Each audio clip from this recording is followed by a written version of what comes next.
Madame la présidente, monsieur le ministre, mes chers collègues, la commission des affaires économiques a choisi de rendre un avis favorable sur les crédits de la mission outre-mer pour 2023, non sans réserve ni recommandation.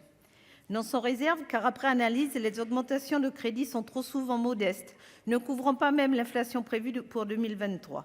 Je pense notamment aux crédits de la LBU ou ceux dédiés à la continuité territoriale. Cependant, nous considérons ce budget comme un budget de transition vers la méthode renouvelée que vous, monsieur le ministre, appelez de vos vœux. Ma première observation porte sur le logement. Le constat demeure inchangé d'année en année, celui d'un manque cruel de construction comme de rénovation.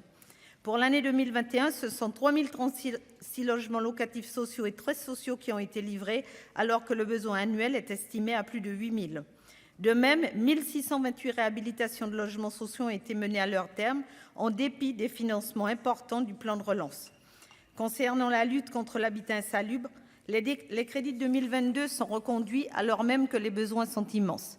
C'est pour cela que je propose, au nom de notre commission et en concertation avec les rapporteurs spéciaux, un amendement visant à porter les crédits à la hauteur des enjeux qui s'attachent à la lutte contre l'habitat indigne. Je souhaite également souligner, dans la continuité des travaux menés par la délégation aux Outre-mer, la nécessité d'organiser des assises de la construction en préalable à l'établissement d'un troisième plan logement. Ma seconde observation se porte sur la formation au sens large. Je tiens à souligner la nouvelle montée en puissance du service militaire adapté, qui, sans être la seule réponse aux maux de notre jeunesse, reste un puissant outil d'insertion socio-économique. Il permet, à travers la rigueur de l'encadrement, l'écoute et les formations proposées, de donner à nos jeunes en difficulté une réelle chance. Je voudrais également ici mettre en exergue nos jeunes diplômés du baccalauréat ou sortant de prépa. En effet, je m'étonne toujours que les territoires ultramarins, forts de leurs 2,8 millions d'habitants, ne disposent d'aucune école de commerce, d'ingénieurs ou encore d'IEP. Pourquoi les jeunes ultramarins devraient-ils toujours aller étudier en Hexagone ? Il serait temps d'ouvrir une réflexion par bassin géographique sur l'offre de l'enseignement supérieur présent en Outre-mer.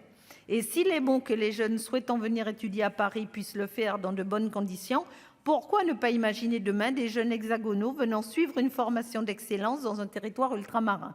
Si l'on souhaite créer de la valeur sur place, conformément à votre souhait, il faut s'en donner les moyens.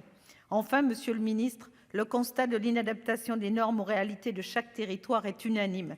Les élus expriment leur volonté de co-construire avec le gouvernement pour rendre les politiques publiques plus efficientes.